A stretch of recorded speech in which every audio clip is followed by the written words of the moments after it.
السلام علیکم ورحمۃ اللہ وبرکاتہ۔ اللہ تعالیٰ سے امید ہے کہ آپ سب خیر وفیت سے ہوں گے۔ ایک نئے اسلامک مقابلے کے ساتھ پھر سے آپ کی خدمت میں حاضر ہوں۔ تو آئیے شعبان کے مہینے کے سوالوں کے جوابات کو حل کرتے ہیں۔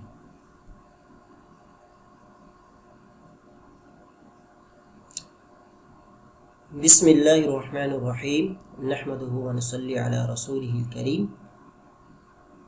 سوال نمبر 1، ما الصحیح فی صیام النبی صلی اللہ علیہ وسلم شہر شعبان؟ شعبان کے روزوں کے حوالے سے آپ صلی اللہ علیہ وسلم سے صحیح بات ثابت کیا ہے؟ آپ کے پاس 3 اختیارات ہیں۔ کان یحرص علی صیام الایام العشر الاولی من شعبان، آپ صلی اللہ علیہ وسلم شعبان کے شروع کے 10 دنوں میں روزوں کا اہتمام کیا کرتے تھے۔ اختیار نمبر 2، آپ صلی اللہ علیہ وسلم شعبان کے اکثر دنوں میں روزہ رکھتے تھے اور بہت ہی کم روزے چھوڑا کرتے تھے۔ اختیار نمبر 3 ہے، کان نبی صلی اللہ علیہ وسلم یکرہ صیام شعبان وینہی عن صومہ، آپ صلی اللہ علیہ وسلم شعبان کے اندر روزے رکھنا پسند نہیں فرماتے تھے اور اس سے منع کیا کرتے تھے۔ تو اس میں صحیح جواب یہ ہے کہ آپ صلی اللہ علیہ وسلم اکثر شعبان کے اندر روزے رکھا کرتے تھے اور بہت کم ہی روزوں کو چھوڑا کرتے تھے۔ اس کے دلیل حضرت عائشہ رضی اللہ تعالیٰ بیان فرما رہی ہیں کہ لم ارى رسول اللہ صلی اللہ علیہ وسلم یصوم فی شہر اکثر من صیامہ للہ فی شعبان، کہ میں نے رسول اللہ صلی اللہ علیہ وسلم کو کسی مہینے میں بھی اتنے روزے رکھتے ہوئے نہیں دیکھا جتنے آپ صلی اللہ علیہ وسلم شعبان کے اندر روزے رکھا کرتے تھے۔ کان یصوم شعبان الا قلیلا، آپ صلی اللہ علیہ وسلم شعبان کے اکثر دنوں میں روزہ رکھتے تھے، بہت کم روزوں کو چھوڑا کرتے تھے۔ بل کان یصوم کلہ، بلکہ آپ صلی اللہ علیہ وسلم پورا شعبان روزہ رکھا کرتے تھے۔ تو یہاں پر جو الفاظ آئے ہیں بل کان یصوم کلہ، تو اس سے مراد آپ صلی اللہ علیہ وسلم کی کثرت سے روزے رکھنا ہے، یہ نہیں کہ آپ صلی اللہ علیہ وسلم پورے شعبان کے مہینے کے روزے رکھا کرتے تھے، کیونکہ اس کی دوسری دلیل حضرت عائشہ رضی اللہ تعالیٰ عنہ سے ملتی ہیں۔ ان عائشہ رضی اللہ عنہ قالت کان رسول اللہ صلی اللہ علیہ وسلم یصوم حتی نقول لا یفطر ویفطر حتی نقول لا یصوم، آپ صلی اللہ علیہ وسلم شعبان کے اندر اس کثرت سے روزہ رکھا کرتے تھے کہ ہم یہ سمجھتے کہ آپ صلی اللہ علیہ وسلم کبھی روزے چھوڑتے ہی نہیں ہیں، اور کبھی کبھار آپ صلی اللہ علیہ وسلم روزے اس طرح چھوڑ دیتے تھے کہ ہم سمجھتے کہ آپ صلی اللہ علیہ وسلم کبھی شعبان میں روزے رکھتے ہی نہیں ہیں۔ فما رأیت رسول اللہ صلی اللہ علیہ وسلم استکمل صیام شہر الا رمضان، آپ صلی اللہ علیہ وسلم کو میں نے نہیں دیکھا کہ آپ صلی اللہ علیہ وسلم رمضان کے علاوہ کسی مہینے کے پورے روزے رکھتے ہوں۔ وما رأیتہ اکثر صیاما منہ فی شعبان، اور میں نے کسی مہینے میں اس کثرت سے آپ صلی اللہ علیہ وسلم کو روزے رکھتے ہوئے نہیں دیکھا جتنا آپ صلی اللہ علیہ وسلم شعبان میں روزے رکھا کرتے تھے۔ تو اس حدیث سے ہمیں یہ واضح ہو جاتا ہے کہ آپ صلی اللہ علیہ وسلم رمضان کے علاوہ کسی بھی مہینے کے مکمل روزے نہیں رکھا کرتے تھے، اور پچھلی روایت میں جو آیا ہے کہ آپ صلی اللہ علیہ وسلم بلکہ پورے شعبان کے روزے رکھا کرتے تھے، تو اس سے مراد کثرت ہے، نہ کہ شعبان کے سارے روزے رکھنا ہے۔ تو صحیح جواب یہ ہے کان یصوم اکثر شعبان ولا یفطر الا قلیلا۔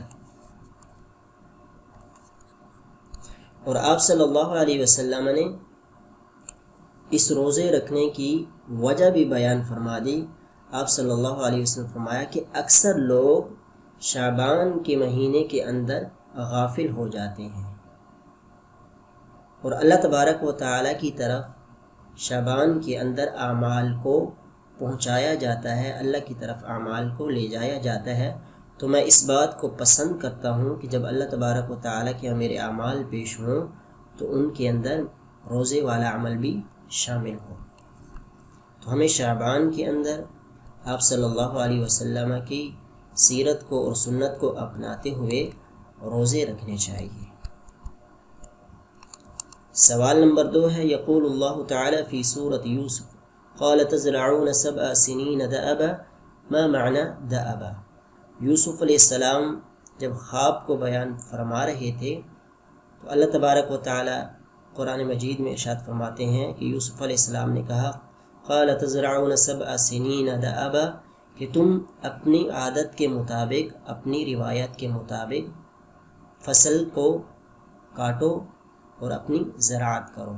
تو آپ سے دأبا کا معنی پوچھا جا رہا ہے، تو اس کا مطلب ہے ملازمۃ لعادتکم فی الزراعہ، تم زراعت کے اندر، کھیتی باڑی کے اندر اپنی عادت کے مطابق عمل کرو، کام کرو۔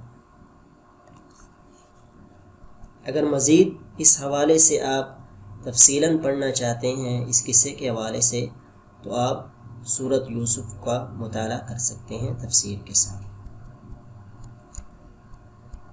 سوال نمبر 3، یقول رسول اللہ صلی اللہ علیہ وسلم ان لی اسماء انا محمد وانا احمد وانا الماحی الذي يمحو الله بي الكفر وانا الحاشر الذي يحشر الناس على قدمی وانا العاقب ما معنى العاقب؟ تو یہاں پر عاقب کا معنی آپ سے پوچھا جا رہا ہے۔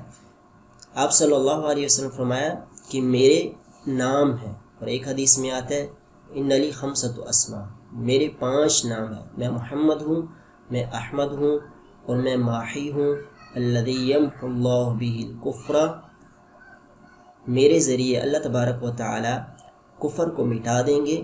اور آپ صلی اللہ علیہ وسلم کی زندگی مبارک میں اللہ تبارک و تعالی نے عرب کی زمین کو کفر سے پاک کر دیا تھا، اور وہ مقام جن کا اللہ تبارک و تعالی نے آپ صلی اللہ علیہ وسلم سے فتح کا وعدہ کیا تھا۔ اور اسی طرح اس کا دوسرا عام معنی یہ بھی ہے، اللہ تبارک و تعالی نے جس طرح فرمایا لیظہرہ علی الدین کلی، اللہ تبارک و تعالی دین اسلام کو، محمد الرسول اللہ صلی اللہ علیہ وسلم کی رسالت کو تمام دنیا کے ادیان پر غالب فرما دیں گے، دین اسلام سارے ادیان پر غالب آ جائے گا۔ وَأَنَا الْحَاشِرُ الَّذِي يُحْشَرُ النَّاسُ عَلَىٰ قَدَمِي، کہ میں حاشر ہوں، قیامت والے دن اللہ تبارک و تعالی میرے قدموں پر لوگوں کو کھڑا کریں گے، جمع فرمائیں گے۔ تو اس کا مطلب یہ ہے کہ سب سے پہلے حشر کے میدان میں یا قیامت والے دن سب سے پہلے جس کو اٹھایا جائے گا وہ آپ صلی اللہ علیہ وسلم کی ذات مبارک ہوگی۔ اس کے بعد لوگوں کو آپ صلی اللہ علیہ وسلم کے بعد اٹھایا جائے گا۔ تو اس سے مراد یہ ہے کہ آپ صلی اللہ علیہ وسلم پہلے اٹھیں گے حشر والے دن، اور باقی جتنے بھی لوگ ہیں وہ آپ صلی اللہ علیہ وسلم کے پیچھے اٹھیں گے۔ وَأَنَا الْعَاقِبُ، اور میں عاقب ہوں۔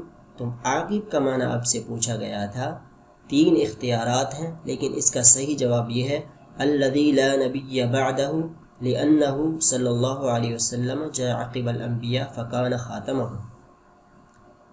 عاقب کا مطلب یہ ہے کہ آپ صلی اللہ علیہ وسلم کے بعد کوئی نبی نہیں آئے گا، اور آپ صلی اللہ علیہ وسلم تمام انبیاء کے آخر میں آئے، اور تمام انبیاء کے آخر میں آنے کے بعد رسالت کا جو سلسلہ ہے، نبوت کا جو سلسلہ ہے، وہ آپ صلی اللہ علیہ وسلم پر ختم ہو گیا، اور آپ صلی اللہ علیہ وسلم خاتم النبیین ہیں۔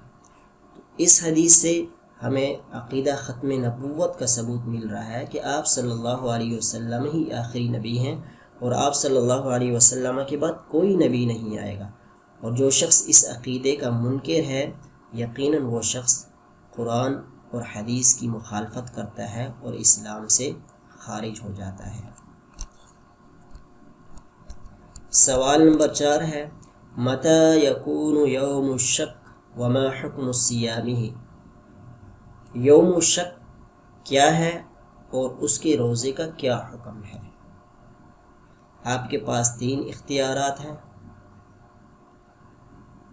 تو اس کا صحیح جواب یہ ہے الیوم الثلاثون من شعبان ویحرم صیامہ، شعبان کی 30 کو روزہ رکھنا، یعنی شعبان کے 30ویں دن روزہ رکھنا، اور اس کا روزہ رکھنا یعنی اس دن روزہ رکھنا حرام ہے، اس کا حکم حرام ہے۔ یوم الشق کے حوالے سے میں آپ کو بتاتا چلوں کہ جب 29 شعبان کو چاند نظر نہیں آتا، مطلع صاف نہیں ہوتا، تو کوئی بندہ 30 شعبان کو اس شک کی بنیاد پر، اس احتیاط کی بنیاد پر روزہ رکھتا ہے کہ رات کو جو مطلع صاف نہیں تھا، کہیں ایسا نہ ہو کہ چاند نظر آ گیا ہو اور رمضان کا مہینہ داخل ہو گیا ہو، تو اس شک کی بنیاد پر روزہ رکھنا، علماء کہتے ہیں کہ یہ روزہ رکھنا حرام ہے، جائز نہیں ہے۔ کیوں؟ اس کی وجہ یہ ہے کہ اللہ تبارک و تعالیٰ فرماتے ہیں فَمَنْ شَهِدَ مِنْكُمُ الشَّهْرَ فَلْيَصُمْ، تم میں سے جو رمضان کا مہینہ پائے وہ روزہ رکھے۔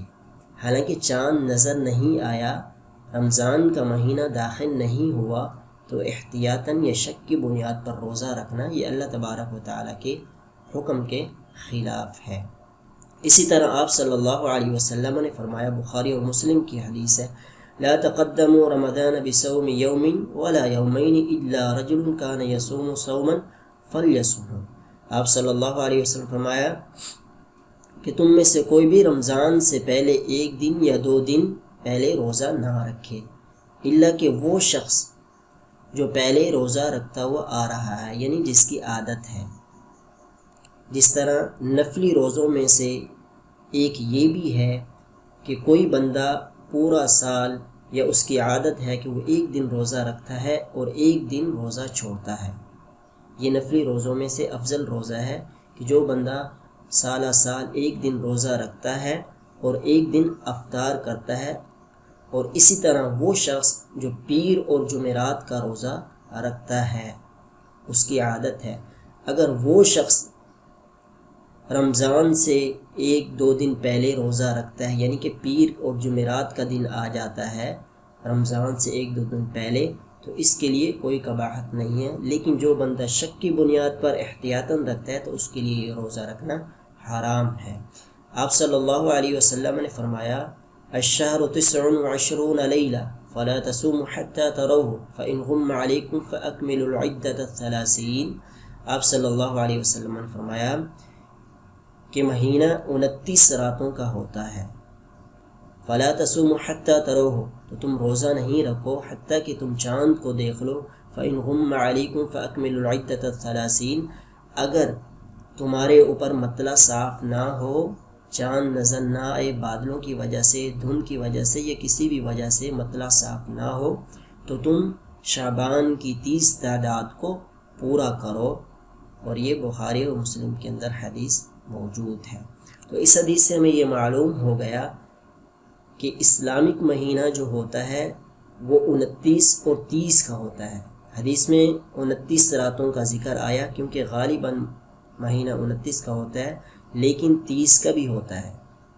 تو آپ صلی اللہ علیہ وسلم فرمایا کہ اگر مطلع صاف نہ ہو تو تم 30 کی تعداد کو پورا کرو، یہ نہ کہ احتیاطاً یا شک کی بنیاد پر روزہ رکھ لو۔ تو اس حدیث سے ہمیں یہ معلوم ہو گیا کہ اگر مطلع صاف نہیں ہوگا تو ہم 30 کی تعداد کو پورا کریں گے۔ 30 کی تعداد کو پورا کرنے کے بعد کوئی شک کی گنجائش باقی نہیں رہتی، کیونکہ 30 پورے ہو جانے کے بعد دوسرا مہینہ شروع ہو جاتا ہے۔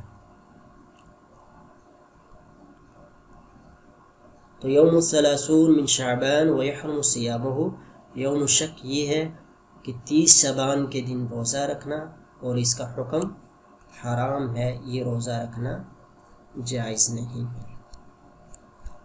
سوال نمبر 5 ہے ما المقصود بعیلہ فی قول اللہ تعالی وَإِنْ خِفْتُمْ عَیْلَةً فَسَوْفَ يُغْنِيكُمُ اللَّهُ مِنْ فَضْلِهِ، عیلہ سے مراد کیا ہے؟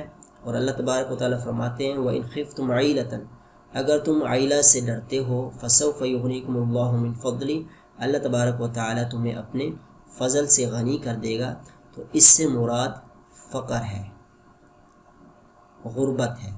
اللہ تبارک و تعالی نے 9 ہجری کے بعد یہ اعلان فرما دیا تھا، یا ایھا الذین آمنوا انما المشرکون نجس فلا یقربوا المسجد الحرام بعد عامهم ھذا، اے لوگو جو ایمان لائے ہو، مشرکین نجس ہیں، ناپاک ہیں، ان کے دل، ان کے جو باطن ہیں وہ کفر سے، اللہ کے ساتھ کفر کرنے سے ناپاک ہیں، ان کے دلوں میں شرک ہے، اس لیے وہ مسجد حرام کے قریب نہ آئیں اس سال کے بعد۔ اللہ تبارک و تعالیٰ نے مسلمانوں کو فرمایا کہ اگر تم فقیری سے ڈرتے ہو، یعنی کہ تم یہ سمجھتے ہو کہ کفار کو، مشرکین کو منع کرنے سے تمہاری تجارت میں خسارہ ہو جائے گا، تمہارے تجارت میں کمی آ جائے گی اور تم فقیر ہو جاؤ گے، تو اللہ تبارک و تعالیٰ تمہیں اپنے فضل سے غنی کر دیں گے۔ سوال نمبر 6 ہے، قال رسول اللہ صلی اللہ علیہ وسلم سبق المفردون، من هم المفردون؟ مفردون تنہا لوگوں سے کیا مراد ہے؟ آپ صلی اللہ علیہ وسلم فرمایا کہ تنہا لوگ، اکیلے لوگ سبقت لے گئے، تو اس سے مراد ہے الذاکرون اللہ کثیرا والذاکرات، وہ مرد اور عورتیں جو اللہ تبارک و تعالیٰ کا کثرت سے ذکر کرتے ہیں۔ یہ ایک حدیث ہے، اس کا ٹکڑا بیان کیا گیا ہے۔ آپ صلی اللہ علیہ وسلم نے جب فرمایا کہ مفردون تنہا لوگ سبقت لے گئے، یعنی عمل میں، تو صحابہ کرام نے پوچھا کہ وہ کون لوگ ہیں؟ تو آپ صلی اللہ علیہ وسلم نے بیان فرما دیا کہ وہ مرد اور عورتیں جو اللہ کا کثرت سے ذکر کرتے ہیں۔ اب یہ وہ لوگ ہیں جو اکیلے رہتے ہیں، اس کا معنی یہ بیان کیا جاتا ہے کہ یہ دنیا کی جو محافل ہوتی ہیں، اپنے دوست احباب سے الگ رہتے ہیں تاکہ وہ اللہ تعالیٰ کے ذکر کے لیے ٹائم نکال سکیں۔ اور دوسرا معنی اس کا یہ بھی کیا جاتا ہے کہ وہ لوگ جو اس دنیا میں تنہا رہ جاتے ہیں، جن کے اقربا اس دنیا سے چلے جاتے ہیں، تو وہ لوگ تنہا حقیقتاً نہیں ہے، بلکہ حقیقی اکیلا اور تنہا وہ ہے جو اپنے آپ کو اللہ تبارک و تعالیٰ کی یاد کے لیے اکیلا کر لے، تنہا کر لے۔ تو ہمیں اللہ تبارک و تعالیٰ کی یاد کے لیے، اللہ کے ذکر کے لیے اپنے آپ کو تنہا کرنا ہوگا، اللہ کے لیے ٹائم نکالنا ہوگا۔ سوال نمبر 7، قال عنہ رسول اللہ صلی اللہ علیہ وسلم ذالک شہر یغفل الناس عنہ وهو شہر ترفع فيه الاعمال الى رب العالمین فاحب ان يرفع عملی وانا صائم ای شہر ہوا۔ آپ صلی اللہ علیہ وسلم نے فرمایا وہ مہینہ جس کے اندر اکثر لوگ غافل ہوتے ہیں اور اس مہینے کے اندر اللہ تبارک و تعالیٰ کی طرف اعمال کو پیش کیا جاتا ہے، لے جایا جاتا ہے، اور میں یہ پسند کرتا ہوں کہ جب میرا عمل اللہ تبارک و تعالیٰ کی طرف لے جایا جائے تو میں روزے سے ہوں، میرے عمل کے اندر روزہ شامل ہوں۔ ایو شہر ہوا، وہ کون سا مہینہ ہے؟ تو یقیناً پہلے ہم بیان کر چکے ہیں، آپ کو معلوم ہو گیا ہوگا کہ وہ مہینہ شعبان کا ہے۔ تو آپ صلی اللہ علیہ وسلم شعبان کے اکثر دنوں میں روزہ رکھا کرتے تھے۔ سوال نمبر 8 ہے، فی شہر شعبان من العام اول الہجری ارسل رسول اللہ صلی اللہ علیہ وسلم عبادة بن الحارث بن المطلب فی سریت الى بطن رابغ۔ آپ صلی اللہ علیہ وسلم نے عبیدہ بن حارث بن مطلب کو ایک فوج کی چھوٹی ٹکڑی دے کر بھیجا بطن رابغ کے مقام کی طرف۔ وہاں پر مشرکین کے ساتھ ان کا سامنا ہوتا ہے، لیکن جنگ نہیں ہوتی، بس کچھ تیروں کا تبادلہ ہوتا ہے اور یہ واپس لوٹ کر آ جاتے ہیں۔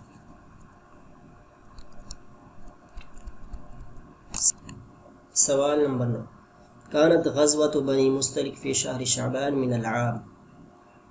غزوہ بنی مستلق شعبان 5 ہجری کے اندر واقع ہوا۔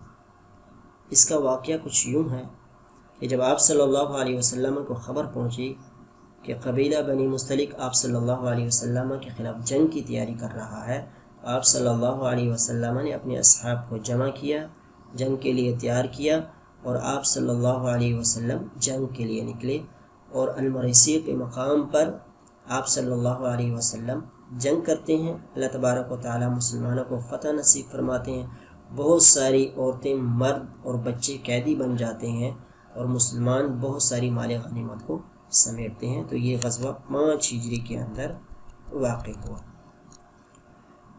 سوال نمبر 10 ہے، نشرت مؤسسة الدور السنية مؤخرا على صفحتها في اليوتيوب مجموعة مقاطع فيديو بعنوان درر النسائية کم عدد ہوا؟ تو یہ یوٹیوب کے اوپر درر السنیہ نے عورتوں کے متعلق کچھ ویڈیوز بنا کے اپلوڈ کی، تو ان کی تعداد کیا ہے؟ تو ان کی تعداد 7 ہے۔ تو الحمدللہ ہمارے 10 سوال مکمل ہو چکے ہیں۔ بیانات المتسابق، اسم المتسابق میں آپ نے اپنا نام درج کرنا ہے جو آپ کے شناختی کارڈ کے مطابق ہو۔ البرید الیکٹرونی میں آپ نے اپنا ای میل ایڈریس ڈالنا ہے، اور اس طرح رقم الجوال میں آپ نے موبائل نمبر انٹر کرنا ہے جو آپ کا چل رہا ہو، یعنی کہ ایکٹیو نمبر ہو، اور اس طرح الدولہ میں آپ نے وہ ملک سلیکٹ کرنا ہے جس میں آپ رہ رہے ہیں۔ اگر آپ پاکستان سے ہیں تو بہت آسانی سے آپ اس کو سرچ کر سکتے ہیں۔ عربی فونٹ کے اندر اگر آپ با لکھیں گے پاکستان تو یہ آپ کے سامنے آ جائے گا، لیکن اگر آپ کے موبائل میں عربی فونٹ نہیں ہے اور اردو فونٹ ہے تو اس میں آپ کو کیا کرنا ہوگا کہ صرف با لکھیں گے، با لکھنے کے بعد آپ پٹی کو نیچے کریں گے تو بہت جلدی آپ کو پاکستان جو ہے وہ مل جائے گا، کیونکہ عربی کے کاف اور اردو کے کاف میں فرق ہوتا ہے۔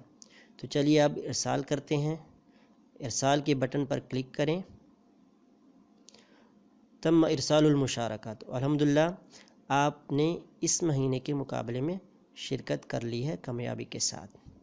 تو انشاءاللہ اگلے مہینے پھر ملیں گے ایک نئے مقابلے کے ساتھ۔ تو اللہ تعالیٰ سے دعا ہے کہ اللہ تعالیٰ آپ سب کی حفاظت فرمائے۔ والسلام علیکم ورحمۃ اللہ وبرکاتہ۔